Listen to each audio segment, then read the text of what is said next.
طيب يا جماعة، أنا قعدت أصور نص ساعة. بعد ما نص ساعة من المعلومات القيمة اللي هتغير حياتك لقيت الميكروفون ما كانش شغال، فأنا هضطر أعيد من الأول تاني. بتحصل لأحسن اليوتيوبرز. معلش استغفر الله العظيم، هنعيد من الأول تاني، هعيد نص ساعة تاني يا رب. الفيديو دوت من أهم الفيديوهات اللي هتشوفها في حياتك، وصدقني الفيديو دوت عمرك ما هتندم إنك اتفرجت عليه لآخره، لأنك مش أنت بس اللي هتستفاد، ده أنت هتستفاد وكمان عيالك هيستفادوا. طيب الفيديو دوت أنا جاي أعمل إيه؟ أو جاي أشرح إيه؟ الفيديو دوت أنا جاي أقول لك على أهمية الشكل وأنقذك وأنقذ مستقبلك. مش هقول لك إن أنت لو مش شكلك موديل روح نط نطة الثقة، ولا هقول لك إن الشكل دوت أنت راجل وكده كده اهتم بشخصيتك ومين في الزبالة. لا، أنا جاي أقول لك دلوقتي عن أهمية الشكل. الشكل مهم، وعارف برضو إن الجيم والحاجات دي بتفرق، بس أنا بقول لك إحنا دلوقتي بنتكلم عن الوش. ركز، دلوقتي بتكلم على وشك، لا جيم بقى ولا أي حاجة، تمام؟ ولا شخصيتك ولا فلوسك ولا شغلك. دلوقتي جاي أقول لك أهمية الشكل فقط. الفيديو دوت مخصص لكده. بعد ما أقول لك أهمية الشكل، بعد كده بقى هديك الحلول في آخر فيديو. فصدقني كمل للآخر، وأنت كمان كملي للآخر، لأنك هتستفادي وابنك كمان هيستفاد. بس طبعا الرجالة هيستفاد أكتر، لأن الموضوع الشكل دوت بيأثر مع الرجالة أكتر من البنات. الآية اللي بتقول كل المؤمنين يغضوا من أبصارهم ويحفظوا فروجهم، وكل المؤمنات يغضضن من أبصارهن ويحفظن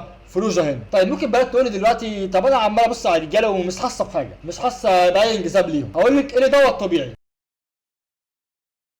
بسبب حاجه مهمه حصلت وهشرحها لك دلوقتي ايه اللي حصل. اللي حصل ان مع مرور الزمان الرجاله فقدت مفاتنها والبنات مفاتنها زي ما هي. ازاي؟ تقصد تقول ايه؟ لان البنت مفاتنها معروفه، اكتر المفاتن اللي في البنت في جسمها، فجسمها هي لما تكبر كده كده هيبدا يتكون لوحده. مفيش حاجه يعني بتبوظ الجسم ولا بتعوجه ولا بتعمل اي حاجه من الكلام ده، الا بقى لو انت قاعد على مكتب وعمال قاعده كده على المكتب وجالك اتب، ماليش دعوه تعالجي. بس انا بقول لك ايه الطبيعي، ايه اللي بيحصل، ان الجسم البنت او الجسم نفسه مفيش حاجه يعني بتبوظه قوي، يعني زي الوش. مش زي الوش بيطلعوا له حبوب وهالات سودا والمناخير ما اعرفش. الجسم مش قوي يعني، لان عشان كده البنت اللي جمالها اقل من العادي ممكن عادي قوي تحافظ على جسمها وتظبطه، وعادي هتلاقي رجاله كتير عايزاها. اما الراجل بقى وشه بيتبهدل بسبب العادات السيئه اللي بيعملها او عملها وهو صغير ولسه بيعملها لحد دلوقتي. ايه هي؟ هقول لك لحد اخر فيديو، هقول لك بس اهميه الشكل، بعد كده هقول لك عليها. يعني انت بتقول ان اكتر مفاتن الراجل في وشه واكتر مفاتن في البنت جسمها. ايوه، انت كراجل مفاتنك في وشك اكتر. طب هتقول لي ايه الكلام اللي انت بتقول ده؟ ازاي يعني؟ انا هغيرها من كلمه راجل حلو، لان الرجاله في رجاله بيجيلها حساسيه من كلمه راجل حلو دي. هغيرها من كلمه راجل حلو لراجل شكله صحي اكتر. بسبب العادات الخاطئه انت شكلك مبقاش شكله صحي، بقى شكلك تعبان كده، بسبب يا اما المخدات او الافلام اياها كتير او السهر الكتير او السجاير الكتير، فكل ده بيبوظ وش الراجل. ليه بقى البنت بتنجذب بالوش؟ لان بمنتهى البساطه البنت لما تبص على وشك او تعجب بيه، هي مش معجبه بيك لانك وسيم، احنا عايزين نرتقي بالفكر ده شويه. هي معجبه بيك لان انت شكلك صحي. هي في عقلها اللاواعي هتلاقي ان وشك شكله صحي، معناه اللي انت تقدر تحميها، معناه اللي انت تقدر تربي عيالها، معناه ان انت هتجيب عيال شكلها صحي زيك. ده بيشتغل بالظبط زي العضلات البنت في عقلها اللاواعي لما كنت تجذب بالعضلات انك هتحميها، انك راجل قوي، انك راجل عنده صحه تعرف تحافظ عليها. فالموضوع ده بقى اكتر وزياده في الوش. الايه بقى كل المؤمنين يغضوا من ابصارهم ويحفظوا فروجهم، كل المؤمنات يغضضن من ابصارهن ويحفظن فروجهن. البنات دلوقتي هتقول لي كالعاده احنا مش بنحس بحاجه لما نبص على الرجال، مش كل الرجاله يعني، جزء من الرجال. ده لان الايه ديت لما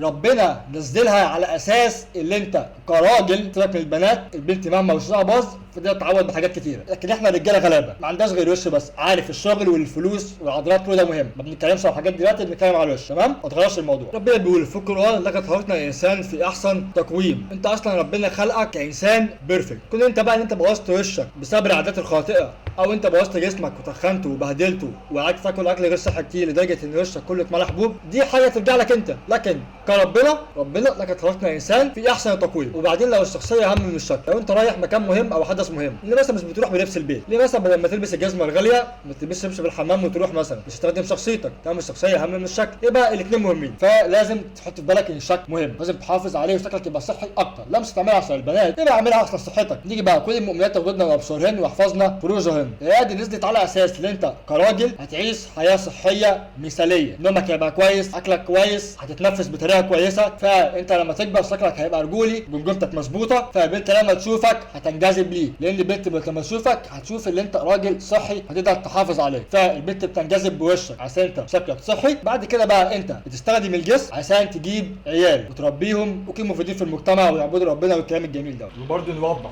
الراجل مش عايز جسمك بس، زي ما الراجل بيجي له حساسيه من موضوع الشكل الحلو، البنت بيجي له حساسيه من موضوع الجسم. كل واحد من الجنسين ما شاء الله كل ما يسمع حاجه يفضل يهرش كده، فانت شكل وشك بالنسبه لك مهم برضه، ومش اي راجل يتعامل معاك يبقى عايز جسمك، فخليك عاقله كده وخليكي فاهم. فالمنظومه ماشيه كده، تبص على وشك الراجل ده شكله صحي في عليها اللاواعي طبعا، تبدا سيبك بقى من كلمه شكله وحش وشكله مش وحش او شكله حلو، صحي ومش صحي، الراجل ده شكله صحي تمام، يبقى الراجل دوت اقدر بقى اجيب منه عيال، لان عيالي هيطلعوا شكلهم صحي زيه، هيبقوا اقوياء زيه، فكل دوت بيبان على وشك كراجل. فالراجل اغلب مفاتنه في وشه، والبنت اغلب مفاتنها في جسمها، والبنت عندها حاجتين، وشها وجسمها. الراجل اللي عنده وش وجسم برضه، بس الوش عنده اهم. فالايه ديت لما نزلت ده لان زمان هو ايام الصحابه او زمان لو الناس الطبيعيه ما كانش عندهم لا نت ولا عادات زي الزفت ديت، الرجال حلوه زمان كانت اكتر بكتير من الرجاله اللي شكلها عادي واللي شكلها وحش. دلوقتي الرجاله اللي شكلها عادي بقت اكتر من الرجاله الحلوه واللي شكلها وحش. بعد كده بقى وخد كلامي دوت وعلم عليه، لان دوت اللي هيحصل صدقني. بعد كده بقى بسبب الوعي والرجاله بدات توعي بعض وتقول لك لا شكلك مهم، ما تسمعش كلام حد بيقول لك الشكل مش مهم ومين في الزباله وانت راجل. بعد كده بقى في المستقبل ده اللي هيحصل، الرجاله اللي شكلها حلو هترجع تاني اكتر من الرجاله اللي شكلها وحش واللي شكلها عادي، فغض البصر للبنات بقى هيبدا يزيد مع الوقت وهيرجع مهم تاني زي زمان. هو مهم جدا لان دوت بيرفع معاييرها بعدين، لكن مش كل الرجاله تنجذب ليه. بعد كده انت هتبص عليها وهتبقى عايزها، وهي كمان هتبص عليك وهتبقى عايزاك. طيب ليه الرجاله بتعمل كده؟ الرجاله بتعمل كده في اوروبا لان في اوروبا طبعا الرجاله مش بتتجوز، لا بتتجوز ولا لاقيه بنات، فبتضطر انها تحسن شكلها. فطبعا في مصر او في الوطن العربي هيبدا بقى الموضوع دوت يزيد. الحل الوحيد اللي هنمنع دوت ان الاهالي يستروا الجواز، بس طبعا ده مش هيحصل. فطبعا انت دلوقتي بقى زيك تكنيكلي بالظبط زيك بقى زي الراجل الاوروبي او الغربي. اذا في رجاله بقى هتعمل زيه، لان مش كل الرجاله متدينه وبتخاف من ربنا. في رجاله شكلها الحلال هترجع للحرام، كل الرجاله هتعرف تمسك نفسها، لان لو انت مش عارفه ان الراجل لما يقعد من غير بنات فتره طويله قوي دي حاجه مؤذيه نفسيا وجسديا ليه، فمش كل الرجاله هتعرف تستحمل، فهيرجعوا بقى يقلدوا الراجل الاوروبي انهم بيحسنوا شكلهم. طيب اولا قبل ما اقول لك هتعمل ايه او تصلح الموضوع ده ازاي اللي انت بوظته من زمان، لان الموضوع دوت مش جينات، الموضوع دوت عقليه اكتر من هي جينات، موضوع الشكل ده بالذات. وانا هثبت لك دلوقتي ان في امل. انا عايزك دلوقتي تحاول تحط لسانك فوق سقف بقك بالمنظر ده، مش كده مريح كده، كله مفروض فوق. لو عرفت تحط كل مفروض من غير ما تلمس دروسك الجانبيه دول بجانب لسانك، يبقى مبروك انت جمجمتك عاديه، ومحتاج تثبت على انت تخلي لسانك فوق سقف بقك وتتنفس من مناخيرك. لكن لو انت مش كده ومش عارف تحط لسانك فوق سقف بقك، يبقى غالبا انت وشك رفيع والفك العلوي عندك رفيع، وطبعا ده مقد عندك اللي انت مخلي دقنك راجع لورا قوي طالع لقدام كده ووشك رفيع، وده بيجي عن طريق التنفس من الفم لفتره طويله. حاول كده تاخد نفس عميق وانت لسانك لازق في سقف بقك وبقك مقفول. لو عرفت تاخد نفس حلو كده بشكل طبيعي اللي هو داخل سلس، يبقى انت سليم. لو النفس داخل هو حاسس هو مكتوم كده مش عارف تاخد نفسك ببراح، يبقى انت محتاج توسع وشك من النص او وشك رفيع. لو عملت تعمل الحركه ديت نفس متقطع، يبقى انت وشك رفيع قوي، وضروري انك توسعه. فالبنت مش بتنجذب بالوجه الوسيم، بتنجذب بالوجه اللي شكله صح، لان انت بتنفس من بقك مع الوقت وشك بيبدا ان يبطل نمو وجولتك بتبدا ثابته ما بتكبرش، لان مفيش ضغط باللسان فوق سقف الحلق، ومع الوقت الفك دوت بيبدا يرجع كده وبيخلي شكلك يبوظ بس جذاب قوي. وطبعا المفروض تقلل الدهون اللي في وشك عشان شكلك يبان اكتر يعني. فهتعمل ايه؟ لسانك لازق في سقف بقك مقفول وتتنفس من مناخيرك. دي اصلا ده مش تمرين، ده وظيفه اللسان اللي ربنا خلقها، انه دايما وانت مريح مش بتتكلم ولا بتاكل اي حاجه لسانك يبقى لازق فوق سقف بقك، مش مدلدل كده او طول الوقت انت ماشي فاتح بقك ماشي فاتح بقك ليه؟ كده هيبوظ شكلك. فطول ما انت قافل بقك وتنفس مناخيرك ولسانك لازق في سقف بقك وانت نايم وانت صاحي، الا طبعا انت بتتكلم او بتاكل وشك هيتظبط لوحده مع الوقت، والوسامه هي الصح. طبعا الموضوع دوت بيبقى احسن كل ما يكون اقل من سن ال 20. لو انت بعد سن ال 20 عشان تلاحظ فرق هتاخد 3 سنين، مش 3 سنين بعد كده هتنط، لا كل سنه شكلك هيتحسن، او كل 3 شهور اول 3 شهور هتبدا تلاحظ الفرق. لو انت بقى اقل من 20 سنه هتاخد سنتين، لان انت عظمك لسه طري. طول ما انت لازق لسانك فوق سقف بقك الجمجمه هيحصل عليها ضغط، فهتبدا تعمل فراغات جواها، فالفراغات دي هتتملي بعظم جديد، فوشك هيبدا يعرض وشكله يكون رجولي وجذاب اكتر وصحي اكتر، مش وسيم، شكلك صحي اكتر. في حاجه كمان مهمه قوي عايز اوريها لك تاني حاجه، وهي انك تندغ لبان. طبعا انت لما تيجي تندغ لبان مش هتندغه كده وخلاص، يعني انت مثلا لما تيجي تندغ لبان سماره من غير سكر عشان ما تبوظش سنانك، عشان السكر بيجيب تسوس بسرعه، فهتجيب بقى لبان سماره او لبان من غير سكر وهتندغ على اخر سنه ورا خالص، مش في النص ولا قدام، ورا خالص كده، وهتندغ بالطريقه دي فوق تحت فوق تحت، الفك فوق تحت، مش كده؟ لان انت لما تندغ بعضلات بقك مع الوقت هيبقى يترهل وشكله هيبقى وحش قوي، وهتطلع عضلات حوالين بقك شكلها مش هيبقى حلو خالص. فانت عايز تشغل الفك بس بالمنظر ده، شفت ايه بيتحرك؟ فكك بس من ورا واخر سنه خالص. كل يوم هتعمل كده لمده تلت ساعه، هنا 5 دقايق وهنا 5 دقايق، وهتفضل تمدد كفايه مره في اليوم. بعد كده لما تيجي تتعود هتخليها نص ساعه، بعد كده 40 دقيقه، بعد كده هتخليها ساعه مع الوقت. وخلي بالك ما تندخش لبان كتير قوي عشان ممكن يأثر على مفصل عندك، وده ممكن يعمل لك مشاكل في المفاصل بعدين، مفاصل تبوظ. وكمان انت لما تيجي تندغ العضله دي كان بيتحرك بالمنظر ده، في عضلتين هنا في الجمجمه دي برضه لما يتحركوا والعضلات هنا بتتحرك وهتضغط على العظم وهتشغل قانون وولف هنا وهنا، فعظمه الفك هتكبر بشكل خفيف لو انت فوق ال 20، وجمجمتك هتوسع بشكل خفيف لو انت فوق ال 20 لحد 30 سنه، ولو انت اقل من 20 طبعا الفرق بتاع العظم هيكبر او هيبان اكتر، ده هيخلي وشك متراص. في حركه بقى عايز اوريها لك بس انا ما انصحش بيها قوي الا لو انت عديت ال 20 سنه، لان انت بعد ال 20 العظم بتاعك بقى ناشف قوي، والميونج ممكن ما يجيبش نتائج سريعه زي ما انت عايز. اما لو انت اقل من 20 سنه يعني 18 17 16، فالحاجه ديت ممكن ما تعملها، هتسرع لك الموضوع، انت كده كده عظمك لسه طري، فهتجيب نتائج برضه. بدل ما تعتمد على لسانك انه يحرك العظم بتاع وشك او يوسعه، تعتمد على ايدك، يعني تعملها كل شويه بايدك. لازم ضروري تغسل ايدك، هتدخل صباعك في بقك وفي ميكروب هيدخل جوه، وده هيجيب لك امراض وبتاع. ولازم ضروري لو انت عامل الحركه الغريبه اللي انت مطول ضوافرك من الناحيتين دول، يعني الابهام والابهام دول، لازم تقصهم. يعني الستايل القديم دوت انساه خلاص، يعني كل 3 ايام كده لازم تقصهم، يفضلوا قصيرين كده بالمنظر ده. انت لو انت بتشد الحته اللي فوق الحلق دي، لو انت عورتها بضوافرك ودخل بكتيريا فوق، البكتيريا دي ممكن توصل للعظم وعلاجها صعب جدا، يفضل ياكل العظم بتاع وشك سنين، والعلاج بتاعه مش سهل. فانت احسن لك اغسل ايدك، قص ضوافرك عشان تعمل اللي هقولك عليه. طيب اول حاجه عشان الموضوع دوت يبقى فعال هتعمل ايه الاول؟ هتجيب صابعك الاثنين كده وهتدخلهم جوه كده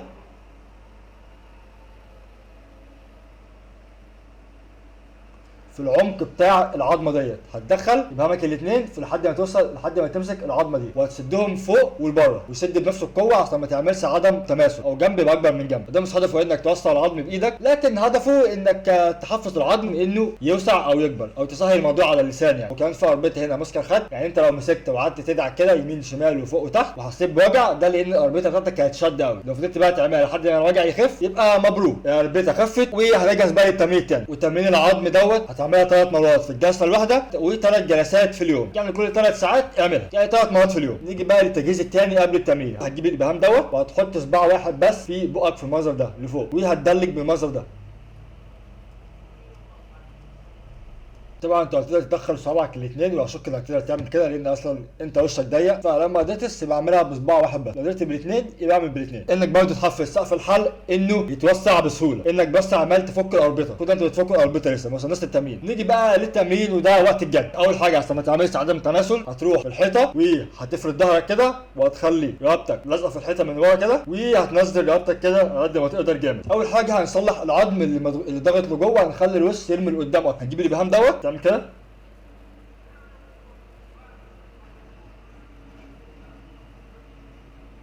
شفت انت بتشد فين؟ مش هتشد قدام بس ولا فوق بس، هتشد فوق قدام بالمنظر ده. انت ممكن تفتكر اللي هيعملوا ده هبل وبتاع، بس انت مش بتحرك العظم بايدك، انت بس بتدي اشاره للمخ او الحته دي محتاجه تتحرك لقدام عشان تسهل المأموريه على اللسان. مش عاجبك الحاجات ديت خلي اللسان بس نتاجها تبقى ابطا، وطبعا ما تشدش جامد، انت بس بتدي اشاره تحذير للعظم انه يتحرك لقدام. هتضغط ضغطه متوسطه او اعلى متوسطه بشويه، اضغط لمده 18 ثانيه وكرر 3 مرات. هتشد في الحته الناشفه اللي ورا خالص، ما تشدش على الحته قريبه من السنان الاماميه اللي هي اللثه، ما تلمسش اللثه ولا اسنانك، ليه ده هيعمل لك ضب بعدين. فبس عايزين الحته دي هي اللي تطلع لقدام مش السنان بس. نيجي بقى للمنطقه اللي في النص، وهي اهم حاجه، هي دي اللي هتفتح الدرز بتاع العظم اللي في النص، وهو ده اللي هيديك الشكل العريض بتاع الوش الجمالي. برضه هتجيب صباعك بالمنظر دوت،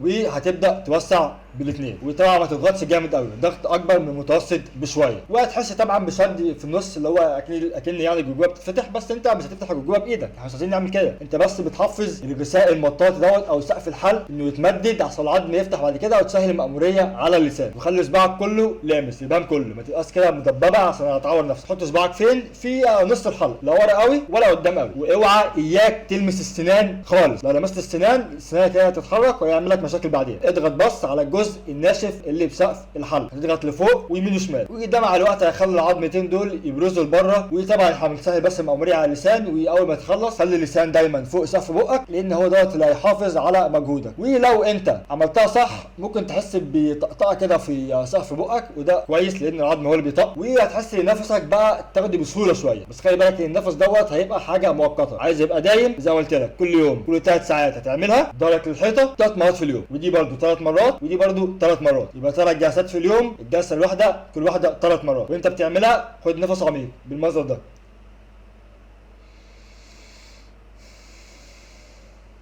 خد نفس عميق 3 مرات، وده برضه هيحفز العظم انه يتوسع. انت لو خدت بالك ان اي حد شكله كويس هو العظمتين دول هم اللي بارزين عنده وعراض، فاحنا ده هو ده اللي احنا عايزين نعمله. مش عايز وجع الدماغ دوت، ركز على وضعيه اللسان بس نتائجها تكون ابطا، ده بس بيسرع الموضوع. زي العضلات، انت لما تروح الجيم انت لما تشيل دمبل بالمنظر دوت العضلات بتتقطع وبتتملي وبتكبر، ده طبيعي. والعضلات بتعمل كده بقى، العضلات بتضغط على العظم، حاجه اسمها قانون وولف، العظم بيستجيب للضغط، العضلات بتضغط على عظم الدراع، وعظم الدراع غصب عنه مع الوقت هيبدا يضخم ويكبر هو كمان. فده بيحصل مع الجمجمه، اللي انت طول ما لسان انت مش هتضغط جامد هو مش تمرين، انت هتريحه بس فوق، ده وضعيه اللسان الطبيعيه عشان تبطل تتنفس من بق. تبدا بقى ثابت على الموضوع ده وتستحمل، وكل ما لسانك يدلدل فكر نفسك لحد ما تتعود، سنه ورا سنه شهر ورا شهر هيبدا وشك يتظبط. وما تبداش بقى تعمل الحاجات دي 3 4 ايام بعد كده هتمشي. انت بقى في الجيم بتقعد 3 شهور ما تلاقيش نتيجه وتبطل، اقعد يا سيدي هنا 3 شهور ما لقيتش نتيجه يبقى بطل، مع ان مستحيل ما تلاقيش نتيجه، هتلاقي حافظ على جسمك وسايب وشك، لا وشك اهم حاجه اصلا. فبقى بسبب الوعي دوت اللي انتشر، او المعلومات اللي انت خدتها مني والمعلومات اللي انت خدتها من الانترنت، الموضوع ده صدقني هيجي جاي للعرب، والعرب برضو رجال العرب هيهتموا بشكلهم برضو، وهيسيبون بقى من كلمه ادام انت راجل شكلك يبوظ عادي ويرميه في الزباله والشكل ده للبنات، تبدا بقى انت بقى عندك وعي ان شكلك هو اللي بيدي الحق اللي انت راجل شكلك صحي للبنات، فده حاجه مهمه قوي. فمع الوعي بقى اللي عمال ينتشر دوت دلوقتي حاليا الرجاله اللي شكلها كويس كل يوم عماله تزيد. بعد كده بقى في المستقبل هنرجع تاني زي زمان، هنرجع بقى الدايره هتدور تاني، الرجاله اللي شكلها كويس هترجع تاني اكتر من الرجاله اللي شكلها عادي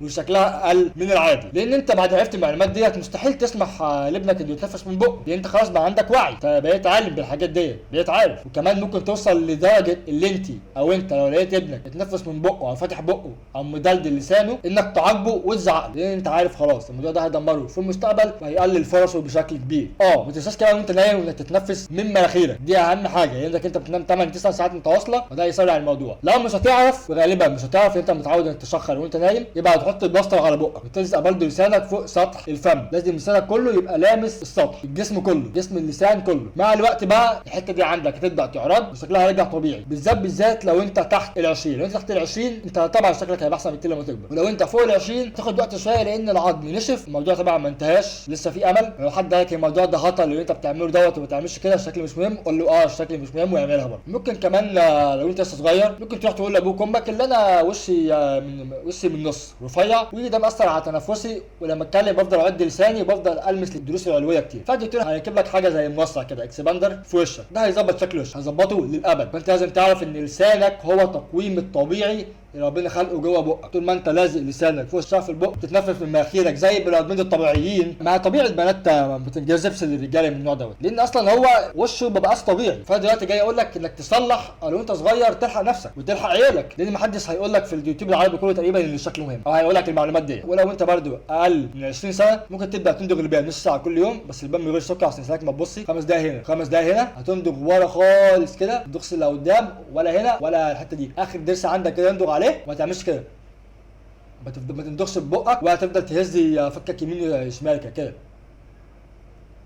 فوق تحت فوق تحت، هنا 5 دقايق وهنا 5 دقايق ودي نص ساعه كل يوم. لو كترت عن كده المفصل الفك بتاعك هيحصل له مشكله وهيجيلك صداع جامد. انا بحذرك. فطالما انت صغير برضه هيطبق العضلات هتبدا تضغط على حته الفك دي فهتتكسر، وهتبدا مش هتتكسر اللي في بالك، لا هيبقى عليها ضغط. يعني العقل هيبعت اشاره هنا الحته دي محتاجه تكبر. عشان كده الرجاله زمان كان عندها فك كبير قوي لان هم كانوا بيمضغوا اكل ناشف مش اكل طري زي دلوقتي. فاحنا هنعوضها اللبان اللي من غير سكر. ولو انت فوق ال 20 الموضوع ده برضه هيفرق معاك، لكن بس بعد سنتين ثلاثه لان انت خلاص كبرت، العظم بقى تقيل شويه وكل سنه هيتحسن على السنه اللي قبلها. في رجاله بقى شكلها غير جذاب دلوقتي للبنات بسبب اولا العقليه مش الجينات خالص، وابوك وامك اللي مالوا عقلك ان شكلك مش مهم، وطبعا الميديا والافلام اللي فهمتك ان شكل الراجل مهما كان شكله ممكن يجيب اي بنت هو عايزها. عارف الفلوس والجسم والكلام دوت مجتمعنا ده مهم. احنا مش زي اوروبا دلوقتي، في اوروبا الشكل اهم حاجه، احنا هنا في مصر. بس انا برضه بقول لك بعرفك اهميه الشكل. فبعد كده الرجاله بقى هتبتدي يبقى عندها الوعي دوت، مش هتتنفس من بقها تاني وهي نايمه، هتحاول تتنفس من مناخيرها طول ما هي ما بتتكلمش او ما بتستعملش لسانها متعلق فوق سقف بقها. فزي ما قلت ده هيخلي الجمجمه وانت بتكبر الجمجمه بتاعتك هيبقى شكلها كويس، لان انت خلاص انت هتعلم عيالك كده برضه، عيالك هيعلموا عيالهم، لان الرجاله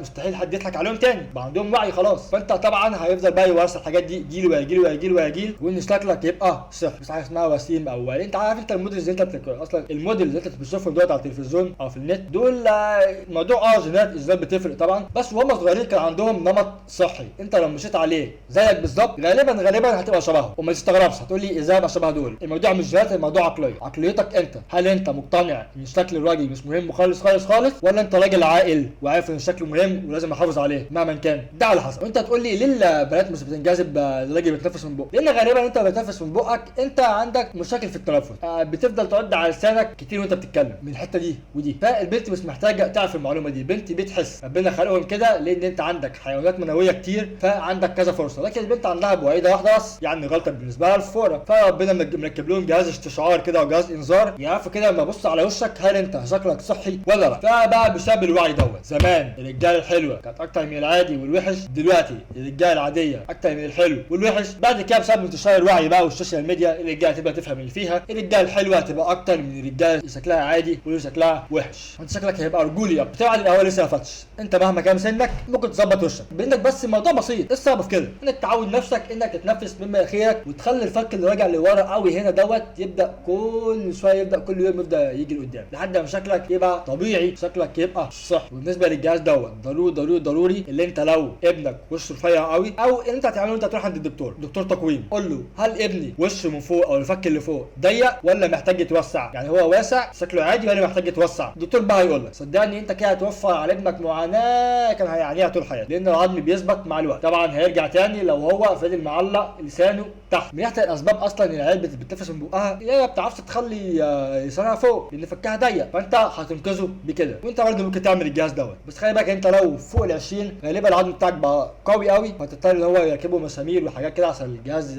يبدا يوسع وشك من النص. فلو معكش ثمن الجهاز لان هو غالي شويه ممكن تروح تسال برضه، بدل ما تروح تركبه تروح تسال اصلا انت محتاجه ولا لا. هتخلي لسانك دايما فوق سطح بقك وتتنفس من مناخيرك زي البني ادمين الطبيعيين، بحيث بقى انت جاذبيتك تعلى وشكلك يبقى احسن. والموضوع دوت طبعا بينفع للبنات بس مع الرجاله الشكل اكتر. يعني احنا الاثنين اصلا جمجمتنا باظت شويه، لان انت لو رجعت بالزمن هتلاقي الرجاله كان جمجمتها كبيره وواسعه قوي كده بسبب العادات الصحيه اللي هم كانوا بيعملوها. حتى النبي صلى الله عليه وسلم كان جمجمته كبيره جدا، مفيش حد كان جمجمته اكبر من النبي، وده دليل على الصحه والقوه والعادات الكويسه. فانت طبعا مهما حاولت عمرك ما هتعرف جمجمتك تبقى كبيره زي اجدادك زمان. فزي ما قلت انتوا الاثنين اصلا جمجمتكم باظت، بس للاسف انت ما عندكش غير حاجه واحده بس اللي هي وشك، هي العلامه اللي بتقول ايه ده شكل صح ولا لا. لان البنت محتاجه الامان، والبنت كمان برضو جمجمتها باظت بس هي برضو لسه عندها مفاتنها في جسمها. طبعا الموضوع مش جسم بس، وشها برضو شكل كويس. بس بقول لك يعني وبس ده اللي كنت عايز اقوله. السوس يا ابني ماديا لو